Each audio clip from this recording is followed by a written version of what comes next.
സ്ത്രീകളെ ഇംപ്രസ് ചെയ്യാൻ വേണ്ടിയിട്ട് പല പുരുഷന്മാരും പയറ്റി നോക്കുന്ന ഒരു തന്ത്രമാണ് ഈ കോംപ്ലിമെൻറ്റ്സ് കൊടുക്കുക എന്നുള്ളത്. സ്ത്രീകളുടെ ലുക്സിൻ്റെ പേരിലോ അല്ലെങ്കിൽ അപ്പിയറിങ്സിൻ്റെ പേരിലോ അവരെ പ്രശംസിക്കുക. ഇതിലൂടെ എങ്ങനെയെങ്കിലും അവരെ ഇംപ്രസ് ചെയ്യുക.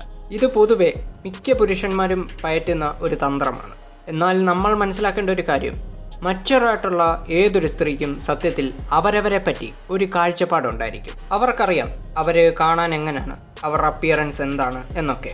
ഇപ്പോൾ ഒരു ആവറേജ് ലുക്കുള്ള ഒരു പെൺകുട്ടിയുടെ അടുത്തും നിങ്ങൾ ചെന്നിട്ട് അവരെ ഇംപ്രസ് ചെയ്യാൻ വേണ്ടിയിട്ട് നിങ്ങളെ കാണാൻ സുന്ദരിയായിട്ടുണ്ട് അല്ലെങ്കിൽ ക്യൂട്ടായിട്ടുണ്ട് എന്നൊക്കെ പറഞ്ഞാലും അവർ എങ്ങനെ ഇരിക്കുന്നു എന്നതിനെപ്പറ്റി അവർക്ക് നല്ല ബോധ്യമുണ്ട്. നിങ്ങളങ്ങനെ പറയുമ്പോൾ അവർ ചിലപ്പോൾ ചിരിക്കും, അതുപോലെ താങ്ക് യു പറയും, അവർക്കൊരു സന്തോഷം തോന്നുമായിരിക്കും. പക്ഷേ അതിൻ്റെ അർത്ഥം അവർ നിങ്ങളിൽ ഇംപ്രസ് ആയി എന്നല്ല. ഒരു സ്ത്രീക്ക് ഒരാളിൽ നിന്നും ഇൻട്രസ്റ്റഡ് ആയിട്ടുള്ള ഒരു ഫീല് കിട്ടുമ്പോഴാണ് അവൾ ആ വ്യക്തിയിൽ ഇംപ്രസ്ഡ് ആവുന്നത്. അല്ലാതെ കാഴ്ചയിൽ അല്ലെങ്കിൽ ലുക്ക് വൈസ്ലി കാണാൻ ഇൻട്രസ്റ്റിംഗ് ആയിട്ടുണ്ട് എന്ന് പറഞ്ഞാൽ ഒരിക്കലും അവർ ഇംപ്രസ്ഡ് ആവില്ല. സോ ഇന്നത്തെ വീഡിയോയിൽ കോംപ്ലിമെൻറ്റ്സ് കൊടുക്കാതെ ഒരു പെൺകുട്ടിയെ എങ്ങനെ ഇംപ്രസ് ചെയ്യാം എന്നതിനെ പറ്റിയാണ് നമ്മൾ സംസാരിക്കാൻ പോകുന്നത്. സോ വീഡിയോ ഇഷ്ടപ്പെടുകയാണെങ്കിൽ തീർച്ചയായിട്ടും ലൈക്ക് ചെയ്യുക. ചാനൽ ആദ്യമായി കാണുന്നവരാണെങ്കിൽ ഇതുപോലത്തെ വീഡിയോസ് ഇനിയും കാണാൻ ആഗ്രഹമുണ്ടെങ്കിൽ ചാനൽ തീർച്ചയായിട്ടും സബ്സ്ക്രൈബ് ചെയ്യുക. കൂട്ടത്തിൽ ബെൽ ബട്ടൺ കൂടെ എനേബിൾ ചെയ്യുക. അതുപോലെ കഴിയുമെങ്കിൽ ഈ വീഡിയോ മറ്റൊരാൾക്ക് ഷെയർ ചെയ്ത് കൊടുക്കുക. അതുപോലെ നിങ്ങൾക്ക് എന്തെങ്കിലും അഭിപ്രായമുണ്ടെങ്കിൽ താഴെ കമൻറ്റ് ബോക്സിലും അതൊന്ന് അറിയിക്കുക. ആദ്യത്തെ കാര്യമെന്ന് പറയുന്നത്, ലുക്കിന് പകരം അവരുടെ മൈൻഡിൽ നിങ്ങളെപ്പോഴും ഡീപ്ലി ക്യൂരിയസ് ആയിട്ട് ഇരിക്കാൻ ശ്രമിക്കുക. ഫോർ എക്സാമ്പിൾ, നിങ്ങളിപ്പോൾ സീരിയസ് ആയിട്ടുള്ള വല്ല ടോപ്പിക്കിനെ പറ്റിയൊക്കെ സംസാരിച്ചു കൊണ്ടിരിക്കുമ്പോൾ അവരതിനെപ്പറ്റി പറയുന്ന കാര്യങ്ങൾ, അതുപോലെ അതിന് തരുന്ന ഉത്തരങ്ങൾ, ഇതൊക്കെ കേട്ട ശേഷം നിങ്ങൾക്കൊന്നെങ്കിൽ ഇങ്ങനെ പറയാം, നീ ഇപ്പോൾ പറഞ്ഞ കാര്യം അത് വളരെയധികം ചിന്തിപ്പിക്കുന്ന ഒരു കാര്യമാണ്, എനിക്കത് വളരെയധികം ഇഷ്ടപ്പെട്ടു. അതുമല്ലെങ്കിൽ നിന്നെ ഇങ്ങനെ ചിന്തിപ്പിക്കുന്ന ആ കാര്യം അതെന്താണ്?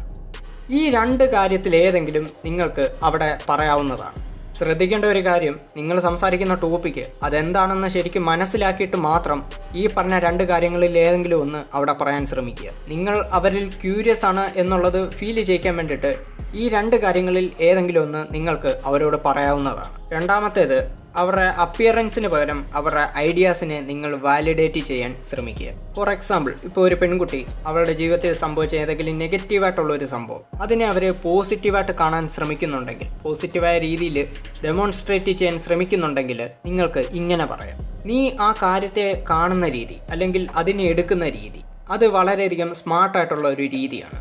അതുമാത്രമല്ല നിന്റെ ചിന്താഗതിയും വ്യത്യസ്തമാണ്, ഞാൻ അതിനെ ബഹുമാനിക്കുന്നു. ഇതും നിങ്ങൾക്കിടയിലെ സിറ്റുവേഷനും ടോപ്പിക്കും ഒക്കെ ബേസ് ചെയ്ത് ആലോചിച്ച് പറയേണ്ട കാര്യമാണ്. ഇതൊരിക്കലും ഒരു കോംപ്ലിമെൻ്റ് അല്ല, മറിച്ച് ഇവിടെ നിങ്ങൾക്കിടയിൽ ഒരു റെസ്പെക്റ്റ് ആണ് ഉണ്ടാകുന്നത്. ഇത് നിങ്ങൾക്കിടയിൽ ഡീപ്പറായിട്ടുള്ള ഒരു അട്രാക്ഷൻ ഉണ്ടാക്കിയെടുക്കുന്നു. അതുപോലെ തന്നെ ഏതൊരു കാര്യം പറയുന്ന സമയത്തും അതൊരിക്കലും ഫാസ്റ്റ് പറയാനോ അതുപോലെ ഓവറായിട്ട് എക്സ്പ്ലെയിൻ ചെയ്യാനോ ശ്രമിക്കരുത്.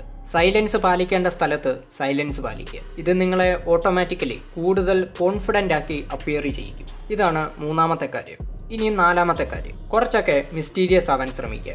അതായത് എല്ലാ കാര്യവും എല്ലായ്പ്പോഴും പെട്ടെന്നൊന്നും അവരോട് തുറന്നു പറയാതിരിക്കുക. ചില കാര്യങ്ങൾ കണ്ടുപിടിക്കാൻ വേണ്ടി അവരെ പ്രേരിപ്പിക്കുക, അല്ലെങ്കിൽ അതിന് അവരെ അനുവദിക്കുക. ഒരു മിസ്റ്ററി അല്ലെങ്കിൽ ഒരു നിഗൂഢത എല്ലായ്പ്പോഴും നിലനിർത്താൻ ശ്രമിക്കുക. മിസ്റ്ററി മെൻ്റൽ എൻഗേജ്മെൻറ്റ്സ് ക്രിയേറ്റ് ചെയ്യുന്ന ഒരു കാര്യമാണ്. കോംപ്ലിമെൻ്റ് കൊടുക്കാതെ എങ്ങനെ ഒരു പെൺകുട്ടിയെ ഇംപ്രസ് ചെയ്യാം എന്നതിനെ പറ്റിയാണ് ഇത്രയും നേരം നമ്മൾ പറഞ്ഞത്. അപ്പോൾ വീഡിയോയുടെ ജസ്റ്റ് വൈൻഡപ്പ് ചെയ്യുകയാണ്. മറ്റൊരു ടോപ്പിക്കായിട്ട് നമുക്ക് വീണ്ടും കാണാം. Signing out.